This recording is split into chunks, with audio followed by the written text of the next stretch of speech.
Alright, so as many of you have probably seen, earlier today Netease did address the cheating problem in Marvel Rivals. And honestly, that's a huge win for them. I'm not going to lie, the fact that they actually said something is really, really nice. And I'm glad they did it. The problem is that there are two very horrible things wrong with it that unfortunately need to be addressed. Now, I have a much longer video I am working on this topic. I have already recorded part of it, and I have a friend of mine critiquing the script before I finish any more recording, so I don't know when that will be, but it will be coming out before the end of this season. That's all I can promise, unfortunately. But I did want to make this quick journal-style video addressing the two biggest problems I have with what Netease did today. Well, three biggest problems, realistically, with how Netease have addressed this situation today. Problem one, and by far the single biggest problem, is the final part of their tweet right here, which I'm going to read it to you, and then I'm going to tell you why it is. I don't want to say it's a lie. It's a fundamental misunderstanding of how this system works. That's the best way to put it. Please note, rumors circulating online claiming that the anti-cheat system can be bypassed using launch parameters are completely false.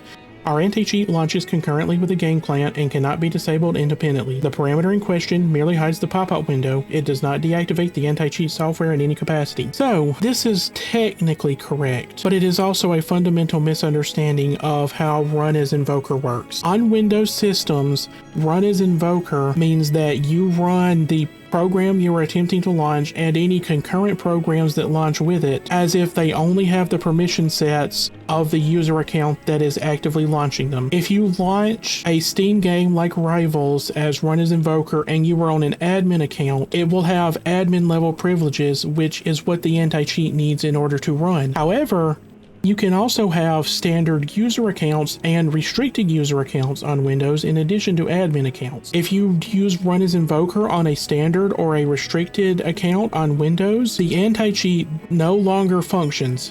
It launches, yes, but it cannot perform its native functions because it does not have the permissions needed for those functions. So the launch parameter that you can put in to quote-unquote disable the anti-cheat does not stop it from launching. It does, however, stop the anti-cheat from actually doing its anti-cheat things. It essentially neuters the anti-cheat, to put it lightly. So this is just a fundamental misunderstanding of how that command even works on Netease's part. And I don't want to be mean, but they do not remotely understand why that particular command has enabled so much cheating over the more than a year that this game has been out. Now, the second biggest problem I have with this is they did provide a list, and I think somewhere a count, but I don't remember. But yeah, they provided a list of all of the people who were banned for cheating, and looking at it, someone said it's 485 names. I'm not sure, I haven't counted, but that seems close to accurate. Problem number two with this, and again, I say this as somebody who has been doing deep research, this is unfortunately only like 4 to 5% of all of the cheaters in game right now. I don't say that lightly either. I mean, some of the discords where these cheaters hang out, they have vanity URLs that are exceptionally easy to guess, and I have been able to gain access to them. And as you can see from, say, this one right here that I'm putting up on screen now, there are 11,000 members of just this one server. There are, to my knowledge, at least another 10 servers of similar size to this. Now, I will fully admit, this is not just focused on Marvel Rivals.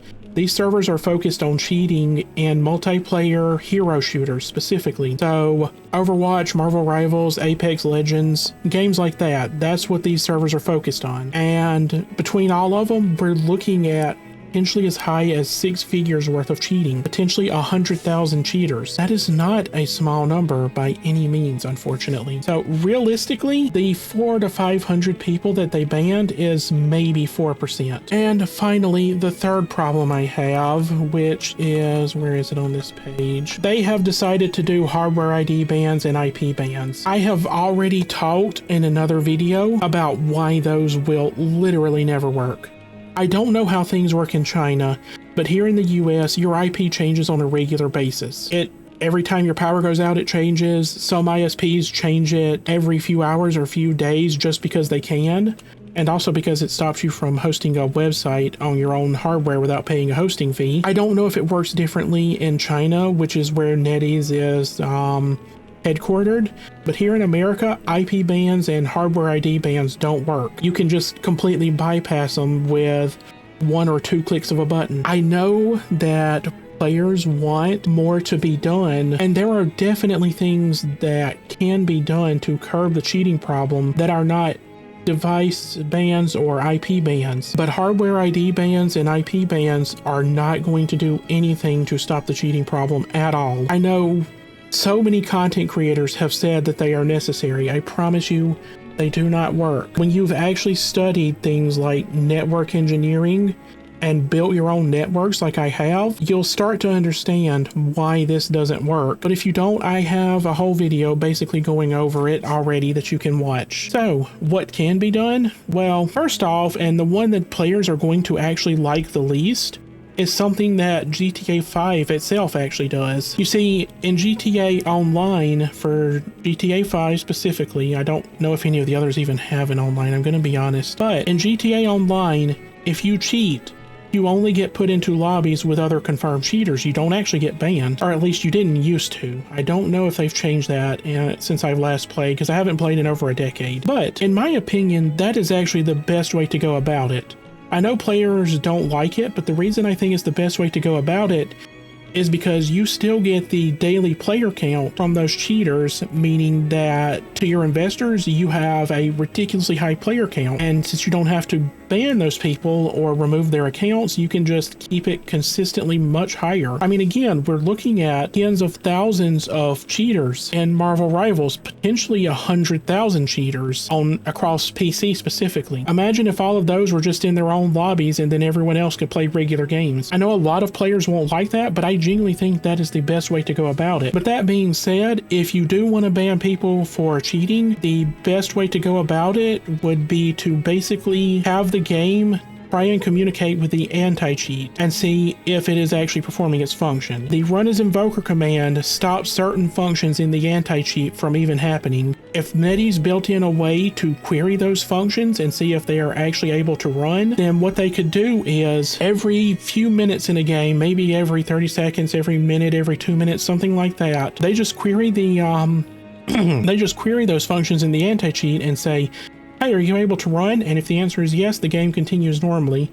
If the answer is no, they shut the game down and give a penalty to the account. So it's much better than a hardware ID ban or an IP ban because it stops blatant cheaters from actually using their cheats, since they can no longer use them without that command, without the run as invoker command active. So they either have to risk getting banned or they just don't play the game. It's considerably better than doing hardware ID bans or IP bans because if done right, you really won't be able to bypass that method of checking the anti-cheat. Not to say that it's impossible, some clever out there is going to discover a way to do it, but it will be so much more difficult. And in addition to that, there are a ton of other ways that cheating and the anti-cheat can be handled that Netease is not doing, and I would love to tell y'all what they are. The problem is that if I told you how Netease could handle this in a video like this and it did somehow get popular, then they would just be able to bypass those methods of anti-cheat before they were even implemented. The two I've told you about are the two where it would be largely impossible to bypass anyway, but I can think of at least 2 other things that Netease could do to curb the cheating problem that I know for a fact they are not doing because I have actual behind the scenes proof, not from Netease, but from the side of the cheaters. Because again, I'm in some of these servers and I'm on some of the forums where these cheaters hang out, so I can get the lay of the land for research for this other video I'm making. So I know for a fact that there are things that Netease is not doing that they could do because I have directly seen it in the background before already. So